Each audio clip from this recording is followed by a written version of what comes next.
sebagai hamba Tuhan menyampaikan kepada semua umat untuk mengenakan hak pilih dengan baik, menjaga situasi kondisi yang aman, kondusif. Kami sebagai hamba Tuhan untuk mengedukasi umat. Mengapa? Karena lagi tren berbagai media sosial tentang ujaran-ujaran dari salah satu kandidat yang menyebut tentang wilayah agar jangan babi hutan masuk, dan kalau masuk maka dibunuh. Ini disampaikan pada saat orasi politik, ungkapan-ungkapan yang mengarah kepada kandidat yang lain. Hal seperti ini kami sebagai hamba Tuhan tidak bisa berdiam diri. Ungkapan-ungkapan itu mencerminkan rasis, intimidasi, dan tidak elok untuk disampaikan oleh seorang calon pemimpin. Ungkapan itu menggambarkan isi hati yang gelap. Karena dalam Matius pasal 15 dikatakan bahwa hati itu merupakan sumber segala kejahatan.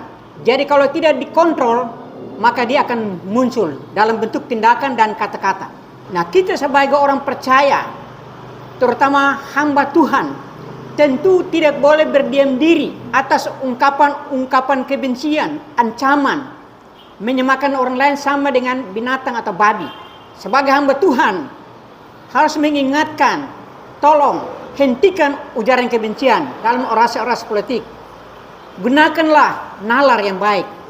Sampaikanlah visi misi untuk mempersatukan umat, untuk membangun, untuk kesejahteraan, bukan ungkapan-ungkapan kebencian dalam berbagai bentuk. Di dalam Yakobus pasal 4 ayat 17 dikatakan bahwa kalau kita tahu tentang kebenaran, tidak menyampaikan, tidak melakukan, maka kita berdosa. Oleh karena itu kami sebagai hamba Tuhan mengingatkan supaya kami tidak dikategorikan sebagai manusia-manusia yang bebas hadapan Tuhan. Mengingatkan supaya jangan terulang lagi ungkapan ujaran-ujaran kebencian dari kandidat tertentu. Karena itu sangat mencederai kemanusiaan. Kita semua siapapun orangnya membawa rupa dan gambar Tuhan. Kita hamba Tuhan harus dengan berani menyampaikan suara kenabian supaya umat tidak bingung menentukan pilihan, supaya umat diberikan pencerahan untuk memilih figur yang terbaik, dan tentu kebenaran yang kita sampaikan diterima oleh orang lain. Tapi itu risiko. Mengapa? Pada zaman Nabi Yeremia, mayoritas para nabi-nabi palsu mengarahkan umat untuk menangkap Nabi Yeremia, untuk menyiksa, menggergaji, masukkan dalam sumur supaya dibungkamkan mulutnya untuk tidak menyuarakan suara kenabian. Pada zaman ini kita sebagai hamba Tuhan tidak boleh berdiam diri atas ujaran-ujaran kebencian, bentuk negatif yang lain kepada pihak lain. Kita harus bersuara. Itu tanggung jawab kita. Jangan takut, karena fungsi tugas seorang hamba Tuhan adalah menyuarakan suara kebenaran supaya gereja tidak berada dalam perjalanan menuju pada kegelapan. Kita sebagai orang percaya, sebagai hamba Tuhan, mengajar umat supaya umat mengalami reformasi total. Karena situasi kondisi dari waktu ke waktu, suasana politik selalu ada ujaran-ujaran kebencian. Terutama sekarang ini, ada figur tertentu yang memecah belah umat dengan berbagai bahasa, memojokkan umat dengan berbagai bahasa, menyamakan umat dengan binatang, yaitu babi, malah mengajak untuk membunuh. Di manakah tanggung jawab kita hamba Tuhan untuk memberikan edukasi pada pihak-pihak tertentu? Jangan mengulang lagi.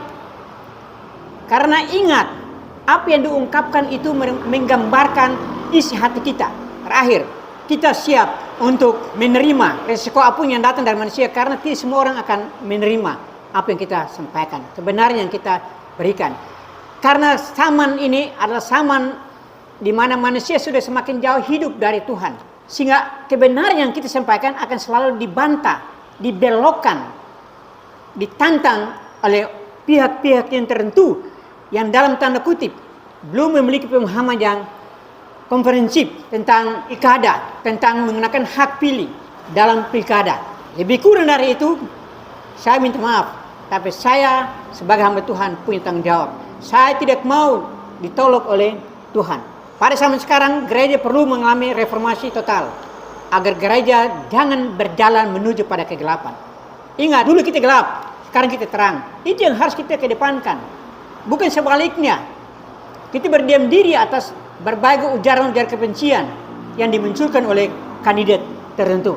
Serahkan kepada Tuhan, supaya yang memimpin kita ke depan adalah orang-orang yang memiliki nalar berpikir yang positif, hati yang bersih, mengasihi orang lain, tidak ada ujaran-ujaran kebencian.